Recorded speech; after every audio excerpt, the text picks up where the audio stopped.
वीर की अनोखी खोज यात्रा। वीर एक बहुत ही जिज्ञासु बच्चा था। उसे नई नई चीजें जानने और खोजने का बहुत शौक था।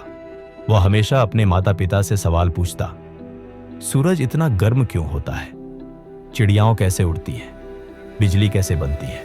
उसके सवाल कभी खत्म नहीं होते थे। एक दिन जब वह अपने दादू की पुरानी अलमारी में कुछ ढूंढ रहा था तो उसे एक पुरानी धूल से भरी किताब मिली। जैसे ही उसने किताब खोली, एक सुनहरी रोशनी निकली और पन्नों पर कुछ अजीब से शब्द चमकने लगे। खोज वही करता है जो हर चीज के पीछे का रहस्य जानना चाहता है। अगर तुम सच में खोजी बनना चाहते हो तो इस यात्रा के लिए तैयार रहो। वीर की आंखें चमक उठी। यह कोई साधारण किताब नहीं है, यह तो जादू ही है, उसने रोमांच से सोचा। जैसे ही वीर ने अगले पन्ने को पलटा, उसने खुद को एक अंधेरी लेकिन चमकदार जगह पर पाया। चारों तरफ चमकते तारे, घूमते ग्रह और तेज धधकता सूरज दिख रहा था। अरे, मैं अंतरिक्ष में हूं, वीर ने चौंक कर कहा। तभी एक रोबोट जैसी आवाज आई, स्वागत है वीर, यह ब्रह्मांड की दुनिया है।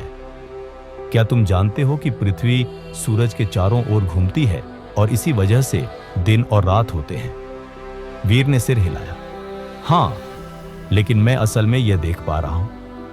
रोबोट ने बताया कि गैलीलियो गैलीली ने सबसे पहले टेलीस्कोप से तारे और ग्रहों का अध्ययन किया था और इसी से हमें अंतरिक्ष के बारे में जानने को मिला।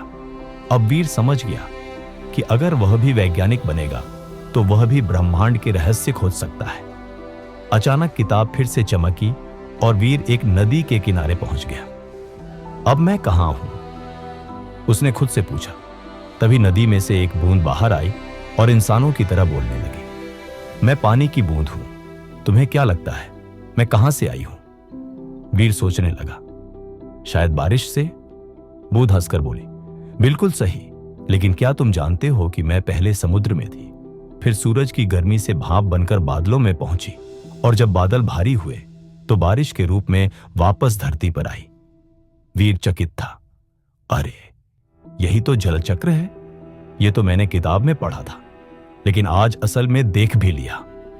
अब वीर ने समझा कि प्राकृतिक खोजें ही हमें पर्यावरण को बचाने की प्रेरणा देती है। अब किताब ने वीर को एक प्रयोगशाला में पहुंचा दिया। वहां उसने एक अजीब सा बल्ब देखा जो जल बुझ रहा था।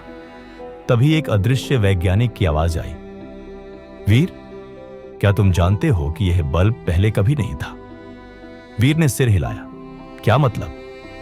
आवाज आई, बहुत साल पहले जब लोग अंधेरे में दीपक और मशालों का इस्तेमाल करते थे, तब एक वैज्ञानिक ने मेहनत कर बिजली से जलने वाला बल्ब बनाया।